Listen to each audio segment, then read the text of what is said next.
Mirador, dossier d'enquête.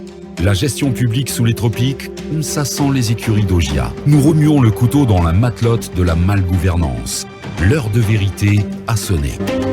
Depuis hier, nous vous en parlons. La préfecture de Gawal, dernier Eldorado aurifère de la Guinée, risque-t-elle de se transformer en un Far West? Poignante question au lendemain de l'attaque à main armée qui s'est déroulée dans la nuit du 25 au 26 juin dernier. En effet, selon plusieurs sources, des hommes en uniforme de l'armée guinéenne munis d'armes à feu, ont attaqué un poste de douane et une fonderie d'or de la commune de Koncitel, l'un des plus importants sites aurifères de la préfecture de Gawal. Au total, environ 1 milliard de francs guinéens, près de 775 grammes d'or et d'autres objets de valeur ont été emportés par les malfrats. Quels sont les dessous de cette attaque à main armée à Kumba?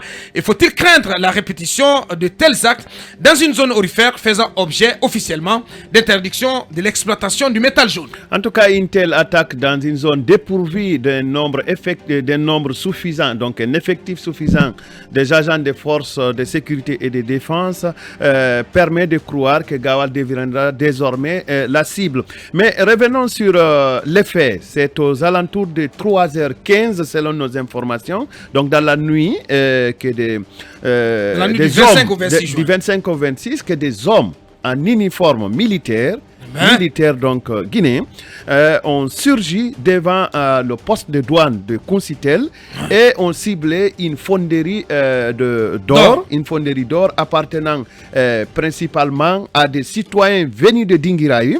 Donc ils ont défoncé la fonderie. Ils ont maîtrisé le poste de douane et les agents qui y étaient, selon nos informations, et ils ont visé la fonderie d'or qui était, si vous voulez, opérée par un certain Saïdou Bari, venant de Dingiraï, où ils ont ramassé tout l'or qui était, et puis l'argent aussi qui était, et puis ils se sont rendus compte aussi qu'il y a un deuxième bureau de collecte d'or qui était tout à fait à côté.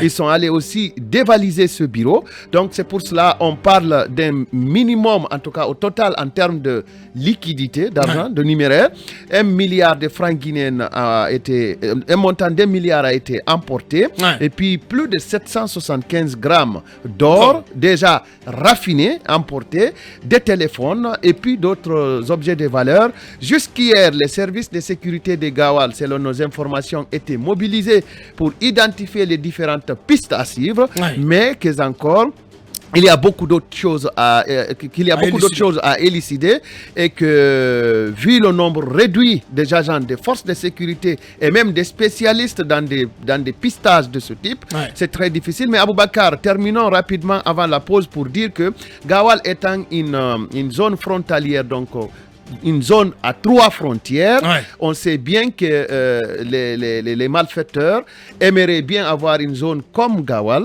où il y a de l'or, où il y a une circulation massive de l'argent, et puis aussi où il y a une matière première et un sous-effectif de forces de sécurité et de défense, parce que même les infrastructures manquent à Gawal. Peut-être que le juge se débrouille à jongler entre deux petites tables pour pouvoir tenir ses audiences. La gendarmerie, n'en parlons pas. La police est pratiquement au milieu des magasins. Je ne sais pas si ce que je dis là est préfecture livrée à elle-même. Oui, je ne sais pas si ce que je dis là est effectif jusqu'au moment où je parle là.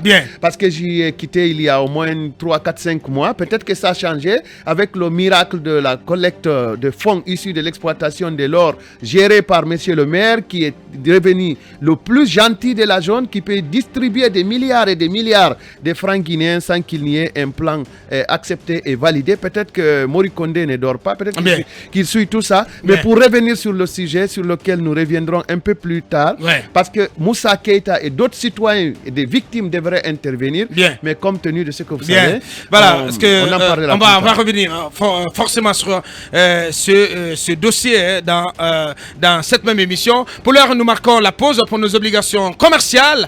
On revient avec notre invité précis du jour, M. Mamoudou Nanyale Bari, ministre de l'Agriculture et de l'Élevage. Beaucoup de questions à lui poser: génie rural, Sogipa, grippe aviaire, tant et tant de choses à demander au ministre, notamment sans oublier l'équation de l'engrais en ce qui concerne la campagne agricole. Bien, on revient dans quelques minutes.